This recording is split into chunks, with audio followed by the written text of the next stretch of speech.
Well, good morning. Welcome, everyone, all of you here on campus, on site, and all of you joining us via Zoom. We're really excited that you're here for this, I think, very important, timely conversation about, well, both the past and the future of chaplaincy. When Chaplain Russ Myers contacted me and said, might be an opportunity to have a gathering this summer to do some celebrating and also looking forward and introducing of our new chaplain, Interreligious Chaplaincy Program Director and Professor of I can't talk this morning, Professor of Spiritual and Pastoral Care, which I'll say more about Ginger in a moment, but it was just an opportunity to gather folks who are interested in this topic of chaplain, whether students, alums, working chaplains, locally or nationally or beyond, and to have a conversation. I did not dream it would draw so many people, Russ, for this. I thought it might be a small group gathering, but this is really exciting. And as the Dean of United Theological Seminary here of the Twin Cities, it is my honor to welcome you today, as I'm trying to do now, in lieu of our president, Molly Marshall, who is taking a much-deserved vacation, but I did hear that she might be joining us on Zoom. And so if you know Dr. Marshall, President Marshall, you know her impact here at the seminary and also her, the announcement that she will be retiring this in 2027. So we will be celebrating her. But a little bit of a word about Dr. Ginger Morgan. As our newest program director for Interreligious Chaplaincy and professor of spiritual care and pastoral care, Dr. Morgan comes to us from Madison, Wisconsin, where has concluded her role as president of Presbyterian Student Center Foundation, director of Candid and Community Initiatives. She's a highly qualified program director and chaplain with experience in healthcare, campus ministry, and higher ed, PhD in religion and psychological studies from Iliff School of Theology at the University of Denver, as well as a Master of Theological Studies from Vanderbilt Divinity School. So Dr. Morgan draws from her theological and multidisciplinary education in her work, and she will be facilitating our panel discussion later today, and she'll introduce our panelists also. But we're, as a faculty, staff, leadership team, we're very excited to welcome Ginger here, to introduce her now to you, to this community, both here and online.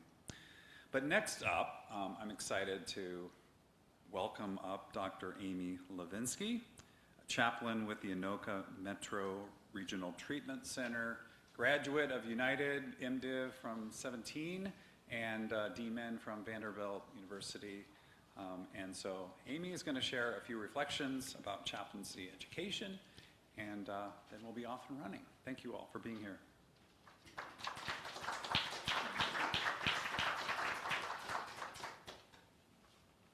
Good morning. I had thought about bringing a large dictionary and saying, I've made a few notes, but didn't bring it. Russ taught me two things that continue to inform my approach to chaplaincy, even almost 10 years later. The first was do what they tell you. The Spirit works through, in, and despite institutions. And the second was lean into what you resist. And at the time, I just made a note in my notes, and I didn't understand how much those things would shape me as I did my chaplaincy education. When I first heard do what they tell you, part of me just heard do what you're told. I understand that differently now, because there is something quite profound about being willing to enter into a process without knowing exactly where you're going. being willing not to be in control, being willing to trust that something, even if you don't know what it is, something is happening. And this is foundational for success, for successful and beneficial chaplaincy. I need my water.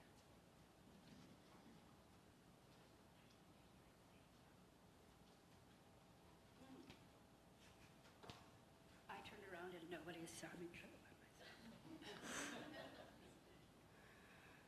It's foundational because we don't get to decide what happens when we're with another person in the capacity of what it is to be a chaplain. I can prepare, I can bring my education, I can bring my experience, I can bring my theology, I can bring everything that I've learned. I can bring everything that I have unlearned. All of me, whether I like it or not, comes into that encounter. But when I sit down with another person, sometimes that conversation goes in places where I wasn't expecting. And that's where the second thing that Russ taught me really is important. Lean into what you resist. And clinical pastoral education is the ideal space to do that. I did 9 of those units, and what I received from those years is much more than education and experience. Because education gives you information. Formation is something different. Formation is what happens when that information, 9 units of CPE, education, but it is also formation. Formation is when education and information gets inside of you, and it starts changing the way you show up, changing the way that you view people, changing the way that you view the world. And clinical supervision was a large part of that for me. During my first residency, I spent a lot of time exploring people crying whenever I would sit down with them, just sobbing. And because that was new and uncomfortable, I was glib, and my thing was, oh, I make people cry. But leaning into that discomfort, I started seeing what was really going on in those moments, paying attention to what was happening in that space, paying attention to what was happening in me. And what is it in that space that what I do allows someone to go into places within themselves that they are terrified to explore without someone else. And that is so much more than I make people cry. It is people know that they are safe to be themselves.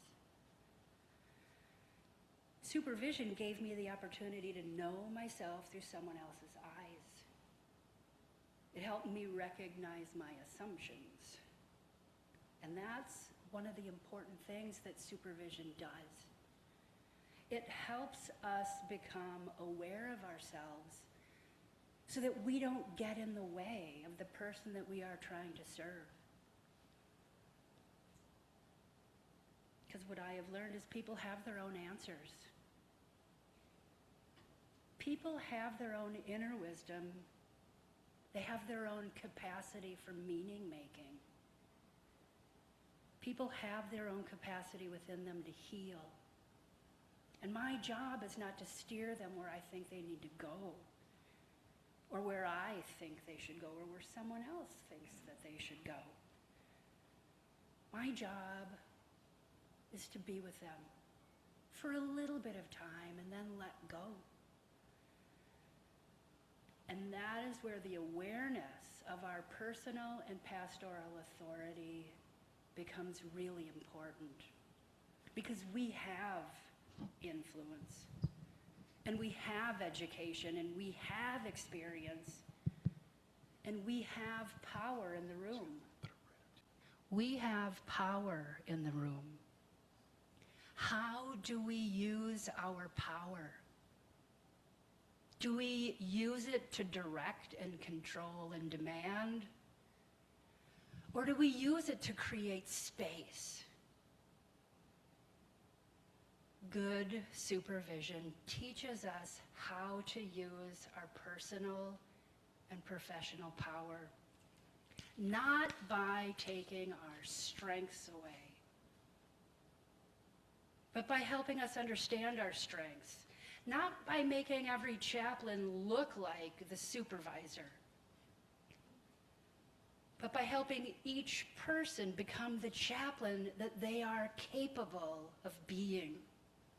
And that is what I think about when I think about the future of chaplaincy and how we are educated.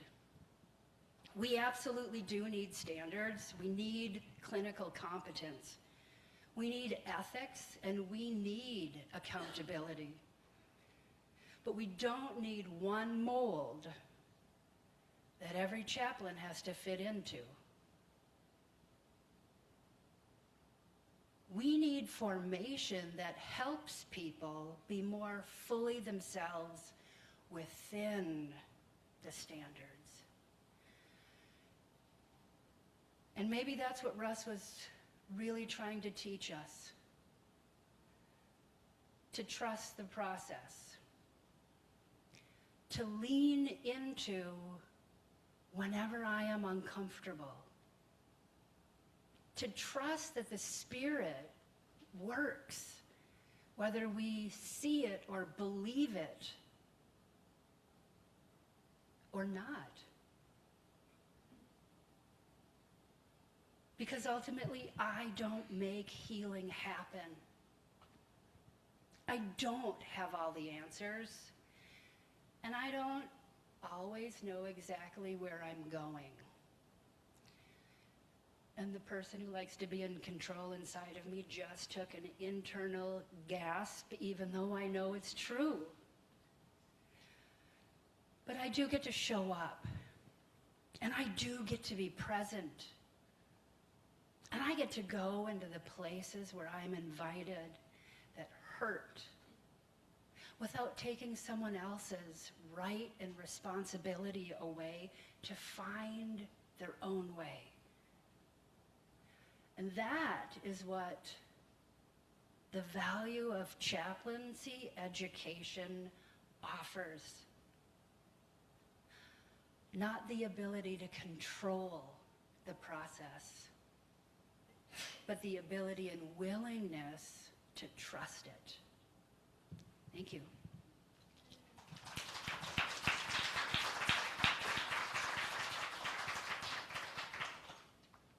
Dr. David. Oh, thanks, Amy. I'm David Hottinger, the Director of Spiritual Care for the CentraCare Health System, based out in St. Cloud. Also an adjunct faculty here at United Theological Seminary. And I have the honor just to say a few words about our honored guest, Russ Myers, today. Really the impetus for this gathering, other than to certainly introduce Dr. Ginger, who we're so thrilled to have with us, is to honor Russ, who received this past, was it July? National award from the Association of Professional Chaplains. So we're really here to honor a pioneer in chaplaincy as a field, but EMS chaplaincy particularly. So Russ received the Association of Professional Chaplains Distinguished Service Award this past July. It was presented at the National Conference of APC in New Orleans. And this award recognizes individuals and organizations whose work has advanced the standards and practices of professional chaplaincy in exemplary ways. And that really is very appropriate for Russ. Russ retired from the Allina Health System in 2024 after 31 years of service, from 1993 to 2024. Throughout Russ's career, he demonstrated visionary leadership, creativity, collaboration, and a deep commitment to compassionate spiritual care. Russ's influence extends far beyond the institutions in which he served, particularly through his pioneering work in EMS chaplaincy. Russ began his ministry with Allina Health at United Hospital, downtown St. Paul, where he served from 1993 to 2015. Along the way, Russ helped create and develop an innovative chaplaincy program within emergency medical services, EMS, beginning in January 2007. For his first 9 years in EMS, Russ balanced that work, so his United Hospital work, with his responsibilities over at EMS. Looking back, he once described himself as a hospital chaplain with a really interesting side job at EMS. But that side job would become one of the most significant chapters of his career. When Russ left United at the end of 2015 and increased his EMS commitment to a 0.8 FTE, he discovered both new possibilities and new needs. What began as a supplemental ministry gradually developed into a pioneering model of care with national influence. Perhaps one of Russ's most enduring contributions has been the development of that EMS chaplaincy program at Allina. Russ recognized that emergency responders face distinctive emotional, spiritual, and ethical challenges. Over nearly 2 decades, Russ worked patiently to build a comprehensive approach to supporting those emergency responders. As he often says, it took a generation, think about that, it took a generation to develop the program, and just as importantly, to cultivate the cultural changes within EMS and within our field, quite frankly, to move from reactive crisis care to proactive support. Over 18 years, Russ established programs, training practices, and relationships that integrated spiritual care into the culture of emergency services. The result has been a model of EMS chaplaincy that has influenced organizations and chaplains well beyond Minnesota. His work demonstrates what can happen when chaplaincy is willing to move beyond traditional settings, listen carefully to the needs of a community, and patiently build something new.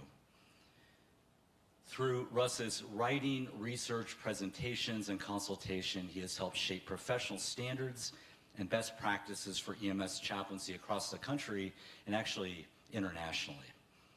One of his most important written contributions, Russ has many, I kind of like to joke, he's one of those guys who does not have an unpublished thought, and so we really appreciate how generously Russ shares his writing.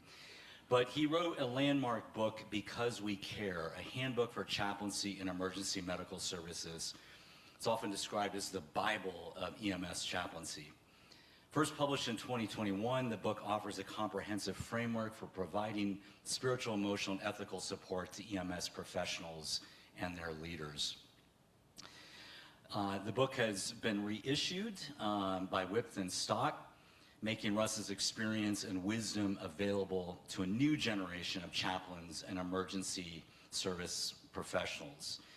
It's really a foundational work and important for any of us who want to understand the world of first responders, especially those in the EMS context, and how we can truly care for them. Few people have done more to define and advance EMS chaplaincy as a professional specialty, and this book is an enduring testament to Russ's vision and leadership. Finally, Russ's influence is also felt very deeply by the people he has mentored. I know this personally. Shortly after I assumed my first spiritual care leadership position in the rough and tumble world of Hennepin healthcare, I reached out to Russ for advice. I really was out of my depth in a lot of ways. Russ's wisdom, experience, and remarkable ability to see the larger picture gave me an invaluable perspective as I navigated a rapidly changing organizational and social landscape. I've always been able to count on Russ for encouragement, thoughtful counsel, and creative ideas, especially when it comes to finding ways to integrate spiritual care into the life and mission of an organization. And I know I'm not alone in that. Whether working with a hospital system, an EMS or public safety service, police department, as Russ did with the airport police department here in Minneapolis, St. Paul, or community organization, Russ has consistently demonstrated the ability to see the big picture while never losing sight of the person standing in front of him. That may be one of Russ's greatest gifts, the ability to think strategically without ever losing the human being at the center of our work. So this APC Distinguished Service Award is a fitting tribute to a career marked by innovation, professional excellence, and compassionate leadership, and an unwavering commitment to the well-being of others. It's also the latest recognition. I won't go through all of them, but he also in 2025, Russ received the Pioneer Medal for Outstanding Leadership from the Healthcare Chaplaincy Network Spiritual Care Association, also honoring his extraordinary contributions to the field. So it's a real honor to be asked to help speak about Russ a little bit this morning, about his legacy, his impact on our organization, those of us who have worked alongside him as chaplains, who have been his students, those of us who have benefited from his counsel as leaders. I would say one of the most meaningful measures of Russ's legacy is he's helped chaplaincy imagine what was possible in places where it had not traditionally been present, and then he patiently built it. So a job well done, Russ. Thank you.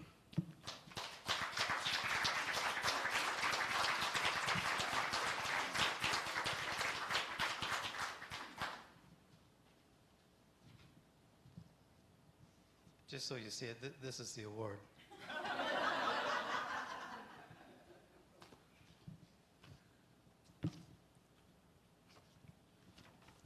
You know, over the last half century, the field of chaplaincy has come to a fork in the road. I kind of think in imagery sometimes, and the idea of a map really works for me. You know, many will recognize the well-worn path of traditional chaplaincy, the way it was and still is in many places. Others will follow the newer but clearly marked way to professional chaplaincy, a clinically trained, evidence-based discipline reflecting and serving the diverse expressions of spirituality in our society.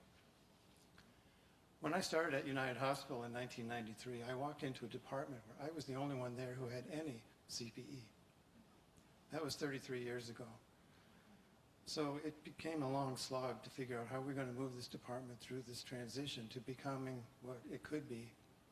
And I'm grateful that some of my colleagues from those years are here. It's a lot of work. You know, as David mentioned too, I think, you know, a lot of what traditional chaplaincy is reactive, and by design, that's what those jobs are, and I think people do a pretty good job of it. When the pager goes off, they come. But what I knew is I wanted to do more than that. Let's move this upstream. If in the healthcare environment, we think of preventative healthcare, and especially as I moved into the EMS world, realizing that, you know, we can do more for the paramedics. I mean, they have a high-stress job, and the dispatchers who are listening to those calls of frantic people who are pleading for help. We could do more for them than just wait until after they're in crisis and then give them a debriefing. I mean, those things are important, but I wanted to be able to do more than that, and that was what the job became, to figure out what that was going to look like. When I started in EMS, it took me a couple of years to realize what I had, and it finally occurred to me, this is both a challenge and an opportunity that doesn't come along very often. Like, here's a field that doesn't exist. I mean, when I started, I asked the leadership of the lineup if we could help find, are there other people around the country who are doing this? Who can I learn from? What I found out is I didn't have any peers. After a couple of years, Health East hired Al Kleinsasser, so I did have one other EMS chaplain that I could talk to. But the work became building this thing.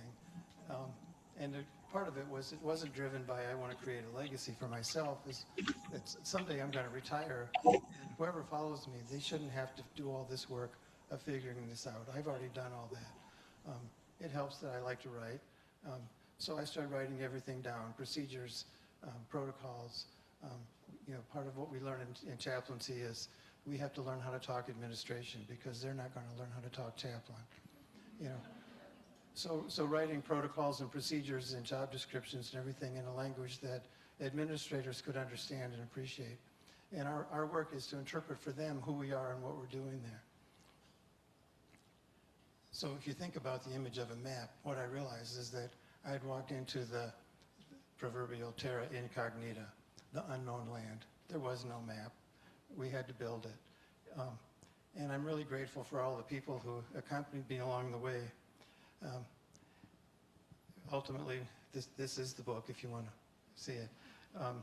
I thought, somebody needs to write this stuff down. And my wife used to kid me once in a while, like, are you ever going to break even on this project? And I said, I don't know, and I don't really care. That was never the point. The point was I wanted to share what I've learned. So if you want to know, if Google my name and EMS chaplain, and there's a lot of stuff there. Articles, I was really fortunate that the EMS journals, they were looking for writers. I was looking for an audience. But it was an opportunity to really start to learn how to articulate what this was about. What does it mean to be a chaplain in public safety? I know I only have a couple of minutes here this morning, and one of the things I want to do is just say a word of thanks to one of my unsung heroes. I would not be here today if it wasn't for my mentor, my colleague, and my friend, Dr. Bob Albers. Bob's in the back row over here.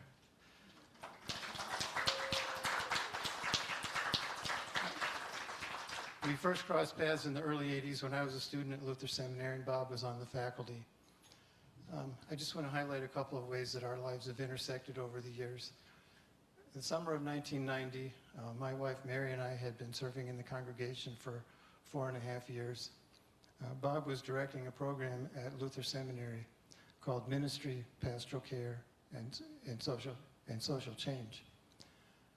And he invited me to participate in that program. So I did. It was an action reflection model of learning. So I had 2 days a week in a congregation, 2 days a week in a clinical setting, and 2 days a week in class. Well, the 2 days a week in the clinical setting were at St. John's Hospital in Maplewood, and that's where I discovered chaplaincy. So I went on to do CPE, and I started my job at United, as I mentioned. So 12 years later, I was working my Doctor of Ministry, and Bob was my thesis advisor. My paper was looking at how the ministry in the clinical setting is the same or different, whether it's provided by community clergy or by chaplains. What are the unique contributions of chaplains? And so Bob was my advisor for that. And then about 2008 or 2009, there was a time when I noticed I had gotten a couple of phone calls from people who were interested in learning more about chaplaincy, and they didn't know where to go to get information.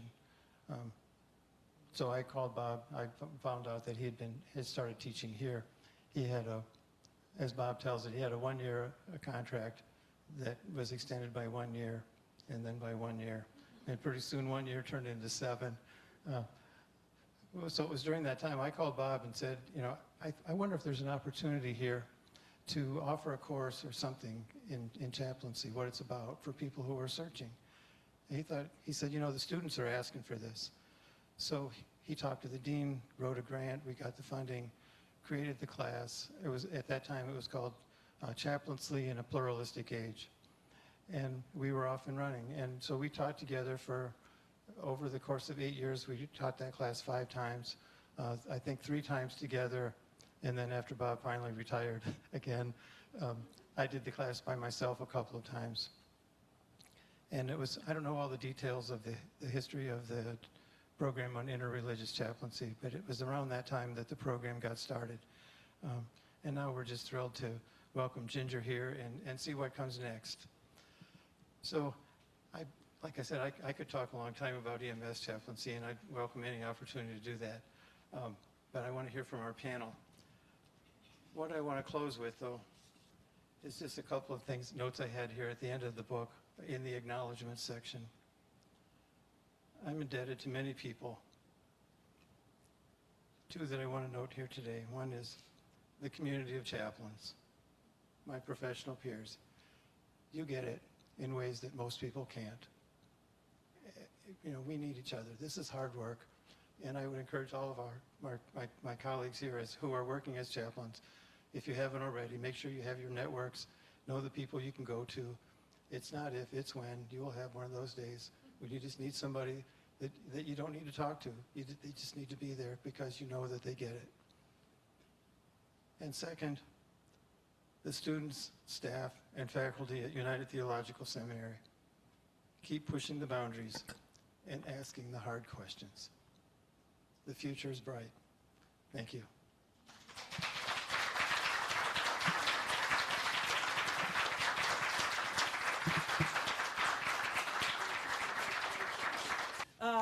It's a delight to be with you.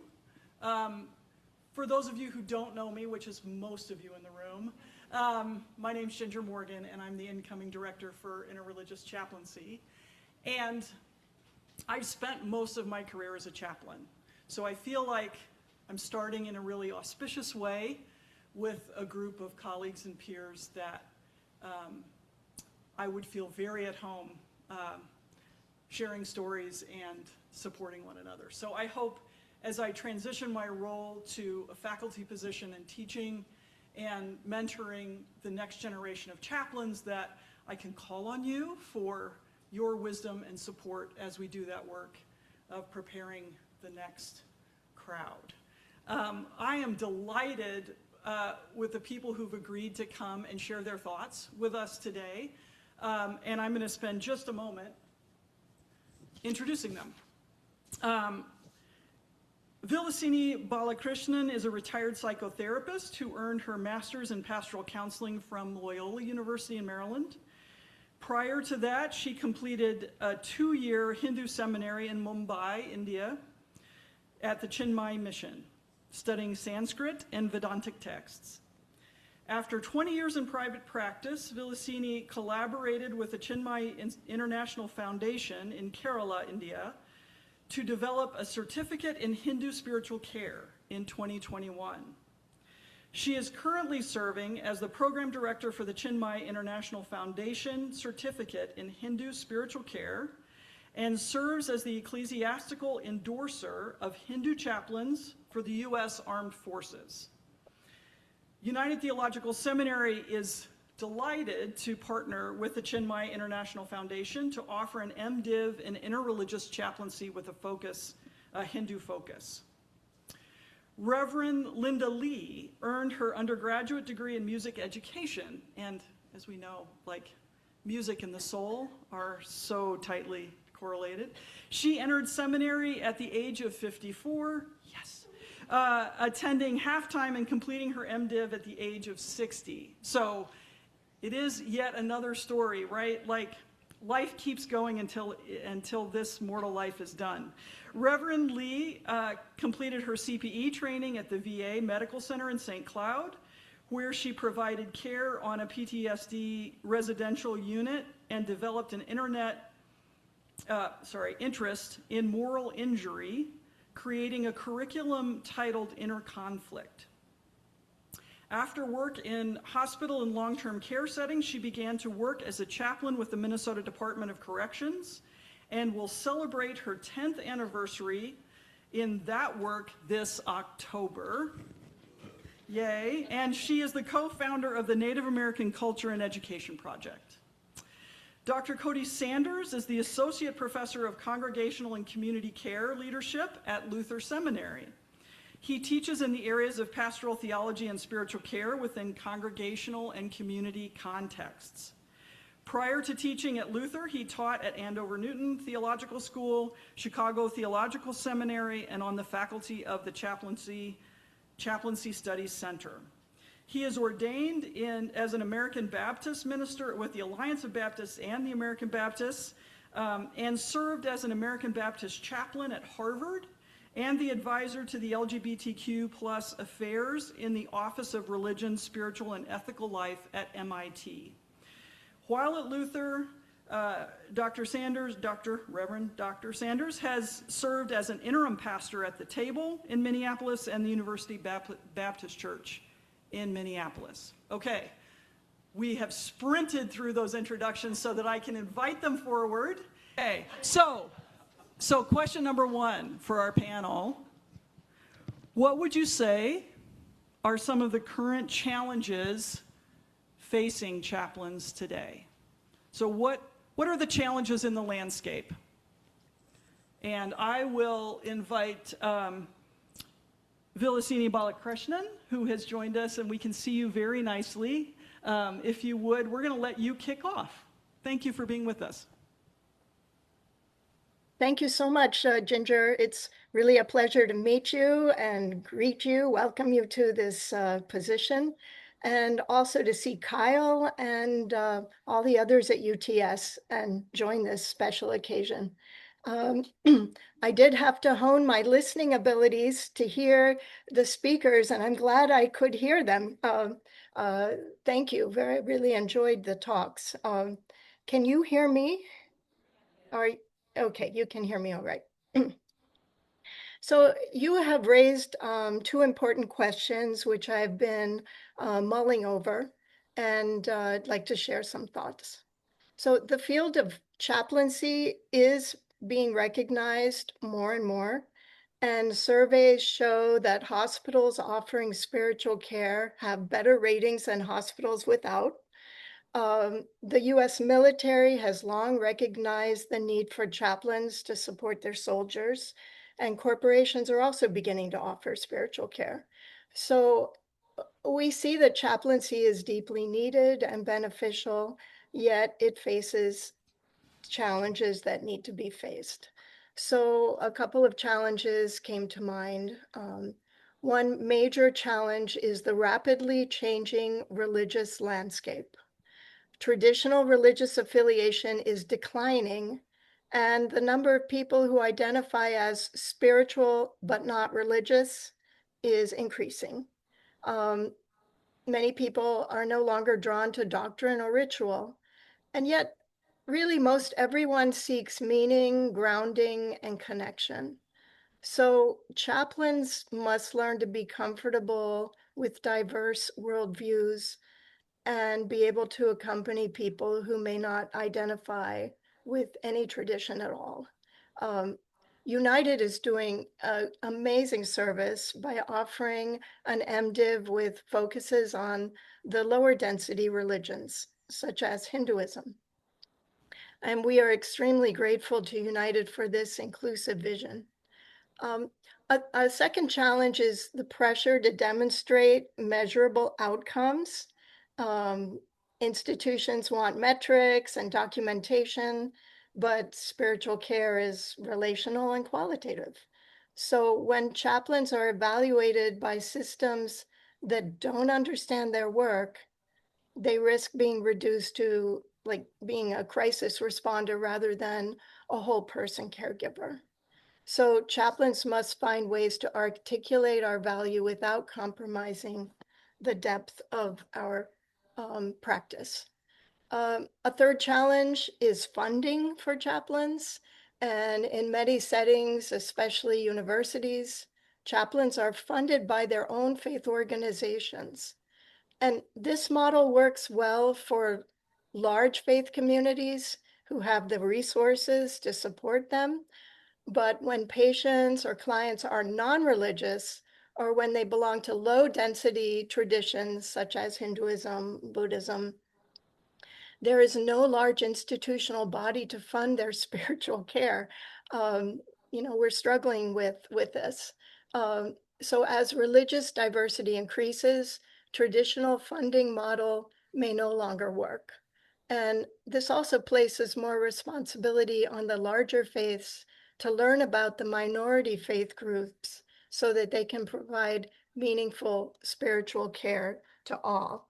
And that is happening thanks to programs like United's Interreligious Chaplaincy.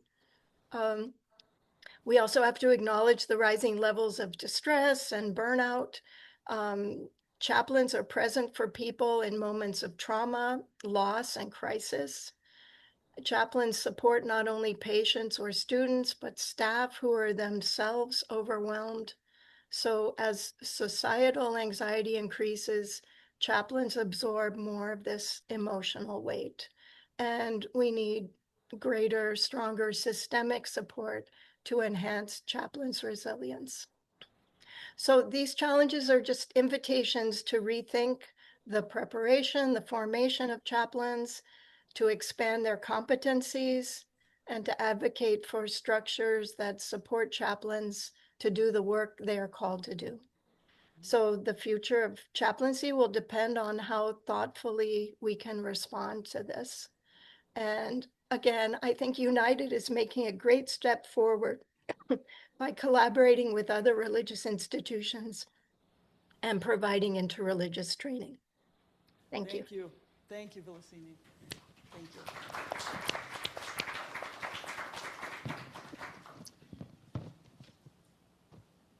Amy, you want to go next? Yeah. Oh, since I made the noise, I'm going next. So challenges, I believe, will impact the future of chaplaincy. I mean, the phrase that kept going through my head was, there is nothing new under the sun. And so I do believe that the task of educating our peers, those who've hired us, and those we work with, those sometimes even educating chaplain colleagues about what we do and why we are of value to the institution and to the world and to the universe, if you want to keep going. But I think that task of constant educating those around us about who we are, articulating our value, we have to step up the game, because it's still, we have new people coming in who do not understand who we are and what we do, including those who hire us, which becomes a problem. Another challenge, I think that what we're seeing right now in our government, I'm a government corrections chaplain. So I work for the state of Minnesota, but I am hired to advocate for the incarcerated individual to the state so that the state does not create undue burden for First Amendment religious freedom of speech and right to practice. That sounds like that's a pretty good conduit gig. It's just that now we are in financial crisis again in the state, which always impacts what people don't understand is of value. And it's like, again, there's nothing new under the sun. So I think that with the political move to abandon separation of church and state, that has a critical impact on what I do. And I think the tone of popular opinion sometimes. So paying attention to that, that's a challenge. And that's, that impacts the future of what we call chaplaincy. Can we call it something that people will understand? Like you said, how do we articulate it? I think another impact is that looking at, again, separation, like blurring the lines. There's no separation of church and state in a Christian nationalism culture. That religion merges with empire is also a huge challenge. Again, not new. So in governmental chaplaincy, it's quite likely we're going to see some fallout in the nation due to Pete Hegseth's reduction of coded religions that will, at the federal level, impact our state level and how government chaplains are able to be present and show up to work, and show up to work with the diversity of religious care that we must be able to provide. The removal, again, of chaplains' rank insignia. So for someone who fights hard to swim to the surface, we get hit with a board on our head and go back down again, removing that visibility, which is critical. A challenge within this, in the wider class disparity, there's a disregard for the social infrastructure that leaves the marginalized out in the cold. So what we see writ large happens in the microcosm of incarceration. So what we need is have the courage to do what Jesus did, is tip it over. We upend it. We speak it. I did a piece of art a few years ago that I gave to Sue Allers-Hatley when we were trying to open up the possibility to do CPE in prison with a coordinated group of outside, inside. Insiders are incarcerated people, by the way. And I felt like we were in an acrylic box. You could see us, but you couldn't hear us. You didn't know what we were saying. We were struggling to be heard. So I did a piece of art to break it open in my own meditation. It was called Clearing My Throat. And it was all about the throat chakra, opening up to bring in the message of value and energy of care to something that was on the brink, again, of being disregarded. So tip it over. Do whatever you can to bring that energy around in your sphere of influence and to nurture unconditional high regard as opposed to the disregard, upend it.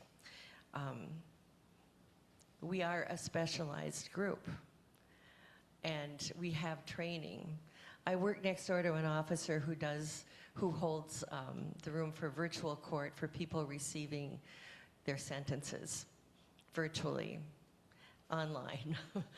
And he came into my office the other day and said, "I don't know how you do it." And I said, "Well, there is a little training involved." You know, but a lot of it is, how do I do it is I do me first. I look at how do I hold space for the largest stories I can't even think of that will come into my office. And how do I hold space for that and hold it in the room, and then when I'm alone, how do I let it go? Sometimes it's what I learned to do right here. Let me pour it out on a page with color or with, a design that is incoherent, but absolutely the vibration that I need to pour out and to heal, and to continue to hold space. So the challenge is to not stay silent.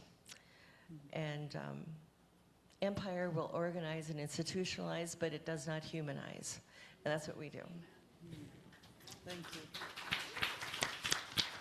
All right, Cody, you're up. Thanks. I have three short things. Does this sound okay to you? All right. Three short things that I think are important for the future of chaplaincy as challenges. One is the ethical challenge that AI is posing to our lives in the world right now. And I'm just going to say this up front because I think it's true, and I think you need to hear this if you don't hear anything else. Chaplaincy is not ready for how AI is going to transform and disrupt your practices. Because this is not just about how people use AI, it's about how AI is going to change our style of being human. So the human being in front of you in the rooms that you visit, with the students that you're serving in your university context, with the military personnel you work with, et cetera, are going to be different human beings, different kinds of human beings than the ones that you saw a year ago or 2 years ago. And if you understand how AI is affecting human beings right now, today, you will not understand how the AI is affecting the shape of humanity 2 months from now, much less 2 years from now.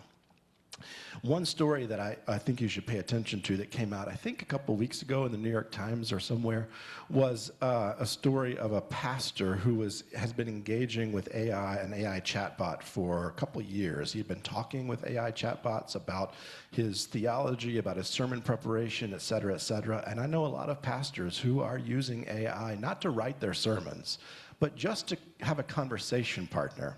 That's what this pastor was doing. Then he started to have some health concerns, and he went to his AI chatbot and talked with the chatbot about those health concerns.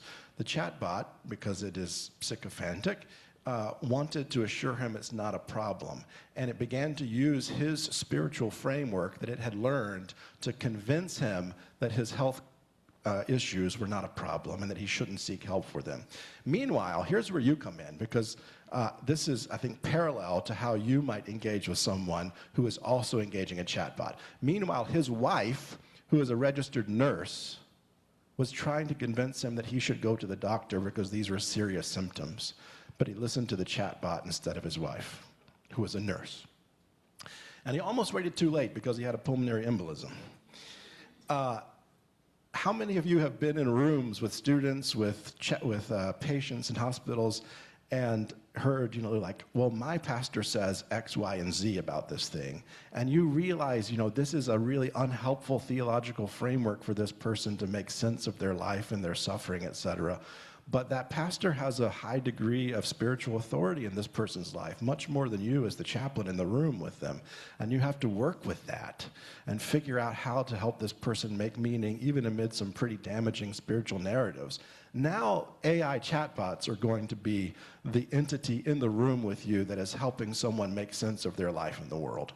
And that is just the surface level of the way AI is going to shape our style of being human and relating to one another. It's also going to be mediating our connection to knowledge and to spiritual religious wisdom sources. And then scaling up, the possibility, of course, is that it will be an existential threat to humanity. It could not be. That could just be hype. But I do think we would be doing ourselves a disservice if we weren't prepared for the existential threat level of AI's interaction with us. So, on every level, individual, communal, socio-political, and planetary, because there are ecological dimensions to this too, AI is a disruptive force in the lives of chaplaincy, and we're not ready for it. And we won't be. Sorry. Secondly, loneliness and isolation, or the crisis of community. This is a threat. Does this microphone work better than hers or less? Yeah, better. It's okay? Oh, okay. Sounds muffled to me, but maybe it's me. The Surgeon General's report in 2023, Our Epidemic of Loneliness and Isolation, if you haven't read it, is required reading for anyone involved in ministry or spiritual care. We have to understand how loneliness and isolation is shaping us in some really negative ways. The most haunting sentence in that was in Vivek Murthy's introduction, where he says, if this loneliness and isolation epidemic continues, we will continue to fracture and divide until we can no longer stand as a country. And Hannah Arendt was already pointing to this in her study of Nazi Germany and the rise of totalitarianism, where she said what prepares people for the rise of totalitarianism in non-totalitarian countries is organized loneliness. So here's where that becomes a challenge for chaplains, I think. Chaplains, from the beginning, from Anton Boysen on, have had a very individualistic clinical paradigm for understanding our work. And a lot of people have been doing work to try to push us beyond clinical paradigms into more communal contextual paradigms and intercultural paradigms. And now what I think is the next paradigm is a eco-social kind of paradigm where we lean into relationality with the larger web of life, but that gets into my opportunities piece. I think a challenge for us is to figure out ways of resisting individualism in our work. And that's really hard when much of our work, especially in clinical contexts, is with an individual who we probably won't see again after they, leave our hospital or get out of our prison or whatever, transfer to a different military base, et cetera. We do have some small opportunities to create and cultivate community among staff and other personnel, but I think we need to figure out ways of resisting individualism in our clinical work in chaplaincy to address the crisis of community that is having also implications, of course, on the individual level. Surgeon General's report says it's as unhealthy as smoking 15 cigarettes a day to experience chronic loneliness. And half of Americans experience chronic loneliness. But it also has implications on the communal and socio-political level, as Murthy and Arendt point out to us. So if we care about people's health in a holistic way, we have to care about communal health, not just individual well-being. The third challenge is the brittleness of institutions. Institutions have always had, some precarity built into them. If you work for an institution, you've probably lost your job at some point because of that precarity. But now, and this is some work that Bob Johansen and some other futurists are doing in corporate settings to look at the way institutions have changed over the last decade or so into not just being sort of volatile, but actually being brittle. Meaning when they begin to break, they break fast. And there's no real warning for it anymore. So of course that's a threat to jobs, but that's a bigger threat than just a threat to jobs. I think it's an existential threat for chaplains' understandings of ourself in relation to the institution, because, as has been pointed out, we have been induced into the need to continually justify ourselves economically to our institutions, adopt the language of the institution in order to say why we matter. And in many ways, I think that is selling our birthright as spiritual care providers by adopting the language of neoliberalism, the metaphors of economics, the justifications of an individualistic psycho-clinical kind of paradigm of our work.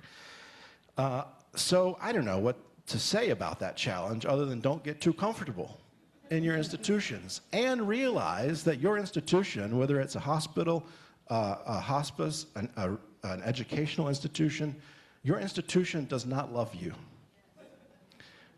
Your colleagues love you, hopefully. Your patients probably appreciate you, but your institution doesn't love you. You can justify yourself to that institution all you want, and it might be important in the short run, but I think we're all living in the context of collapse, which I'll get to later, where institutions are so brittle, so fragile that we cannot depend on the institution supporting the work of chaplaincy into perpetuity. It's always been precarious, but now the brittleness, I think, has enhanced that precarity.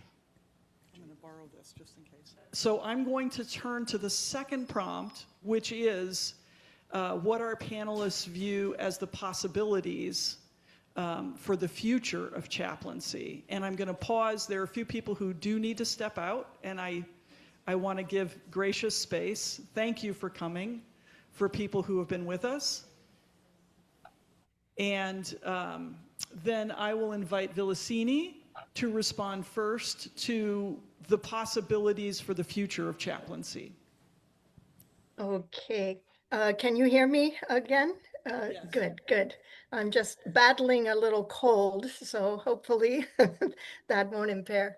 I'm going to cut my comments in half due to time, but I want to say one really wonderful opportunity and possibilities for future of chaplaincy is in interfaith collaboration. And of course, I'm going to say that because I'm representing the Hindu chaplains. Chaplains can model pluralism done well, not mere tolerance, but genuine, respectful engagement. And as chaplain teams diversify to include the low-density religions, institutions will gain a richer understanding of spiritual care. So this diversity will strengthen the profession and reflect the actual religious landscape of our society. And here I have to say United again. United is leading the way in creating such an environment in its training in interreligious chaplaincy. I am so grateful for a student who was in our Hindu certificate program, and she was also finishing up her MDiv at United. And she said, why not put the two together? Why not develop a collaboration? I'm very grateful to United for moving forward with that. And in fact, and including Hindu theology in your curriculum. And I think you'd have no idea how many Hindus are thrilled about this and really appreciate it. It's really raised the credibility and the training possibilities of Hindu chaplains. So that, I think I will keep it at that, and just say thank you for creating these spaces for sharing. And it's been so enjoyable listening to people that I wish I were in Minneapolis instead of sunny Jacksonville, Florida. So that's a big wish. But anyway, it's really a pleasure. So what are the opportunities and possibilities, again, for future? So possibilities, I'm thinking the future of the chaplain with your singular curiosity to explore and embody some other faith teachings so that you can relate to the people who come to you. The future of the chaplain changes the future of the chaplaincy, in my opinion. No matter what we're called, we're gonna find our way and be mortar for some bricks somewhere, or make our own. We have to continue to stand strong in our belief of our own relevancy. But, and yeah, it'd be nice to be paid. I've kind of lived my whole professional life that way.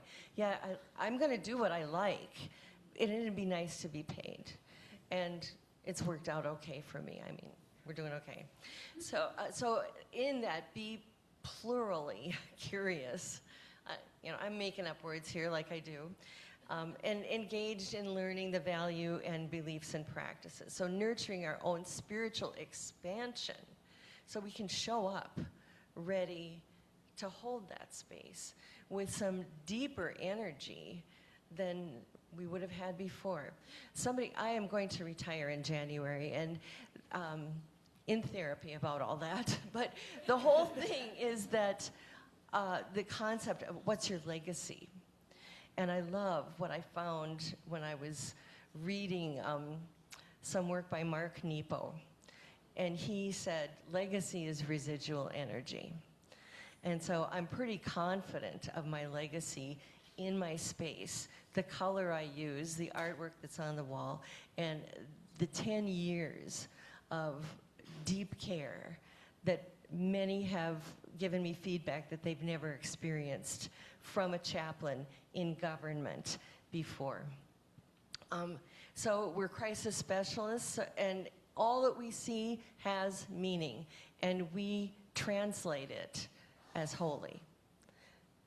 How do I live as a spiritual being and nurture the soul and spirit? So here's another quote from a mentor who is in the room.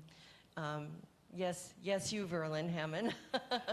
But it's also what goes through my mind. It's not about you, and it's all about you.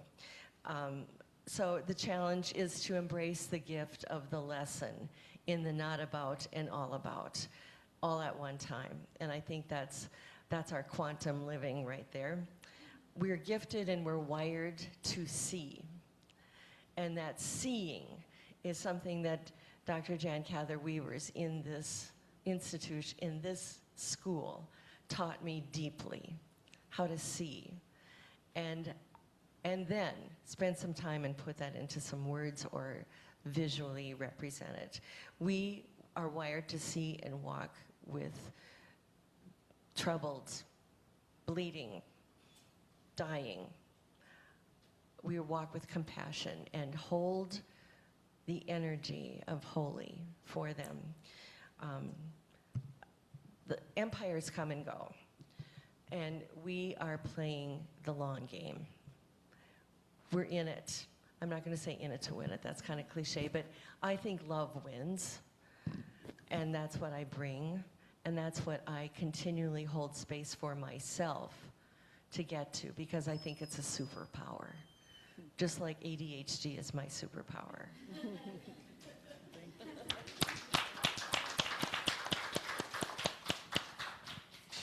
I think one opportunity is to lean into the sort of eco-spirituality that has been growing and the literature proliferating. And I think for spiritual care, pastoral care, an eco-relational paradigm needs to be what comes next for us beyond the communal contextual and the intercultural paradigms, because we have for too long operated out of an ideology and a theology, especially in Christian traditions, of human supremacy over the larger web of life, rather than a relational paradigm of imbrication with the larger web of life. And you can look at this on multiple levels. You could look at the research that has demonstrated really compellingly that people in a hospital room that can see trees out of their window do better than people with the same diagnosis that have hospital rooms that see bricks out of their window. So even on that individual clinical level, this is true. But I think on a much more transcendent level, we need to lean into the ways in which our lives and our fates at this point, when the climate is on the brink of collapse, are bound up with the larger web of life. So that moves us beyond a creation care paradigm, because we can still maintain human supremacy in that care paradigm. We are on the brink with our other than human kin. So any way that works into our vision for how we think about our chaplaincy work, I think will improve our ability to practice spiritual care in an era that is moving toward collapse in many different ways. I'll get to that in the third thing. The second, though, is to continue, and I think chaplains have been really good at this over the course of time, to continue to develop nimble, imaginative expressions of chaplaincy. Many of the ways in which chaplaincy is most well known are the ways in which institutions have supported the expression of chaplaincy, healthcare, military, and higher education primarily. But I have been lately interviewing chaplains who are doing eco-chaplaincy, who are doing animal chaplaincy, who are inventing new forms of chaplaincy in their communities, movement chaplaincy, street chaplaincy, et cetera, et cetera, et cetera. That I think of as kind of entrepreneurial chaplains. They're inventing something that doesn't exist because they see the need in their community for it, but there's no structure to support it, and oftentimes no one to pay them for it necessarily. But they're nimble, they're imaginative, and they are working outside of institutional status quos. That's an opportunity for chaplains, I think, to think beyond the structures of the institutions that have supported us and will hopefully continue to support our work. But our imagination cannot become captive to the hypnotic hold that neoliberal institutions have over our practice of spiritual care. Third, and this is, I think, too broad to really even say what it means exactly, but I've been thinking lately about my spiritual care work in a futurist kind of register, and I'm thinking about what it would mean to develop something that might be called collapse chaplaincy. Because so many of the institutions that we have relied on, even the institutions of democracy, are fracturing and fragmenting and coming apart. So much of our life within the larger ecological web of life is on the brink of climate collapse. Many of the taken for granted ways in which we live our lives and support one another in community are so fragile right now that if we're not imaginatively thinking what life will be like in, let's just say, 10 years, if X, Y, and Z structures that we depend on don't exist anymore, then we won't be ready for that. And the research that futurists have been doing suggests that if you do that with communities, and I've been doing it with congregations for about 10 years or so now, if you do that with communities, even thinking futuristically about dire scenarios that are awful and that we wouldn't want to live in, actually helps people feel better about their possibility of making a difference if that scenario comes to pass. So I think we need to build in some sort of futurist framework for thinking about what it means to practice chaplaincy amid multiple forms of collapse that we are facing in our life in the world. Slow ones and fast ones, ones that are right on our doorstep and ones that are sort of more distant, because there's no one large, big apocalyptic collapse. There are many collapses that have feedback loops and cascading effects. And so I think that is the broad setting for our work of chaplaincy in the world right now. On that note.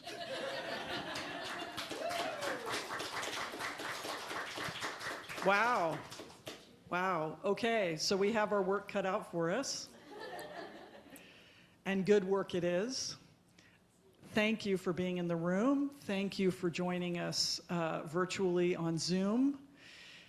May all that gives us life and blesses our lives, may it come through us and out from us to bless the world and the people around us. Thank you so much. We'll see you again.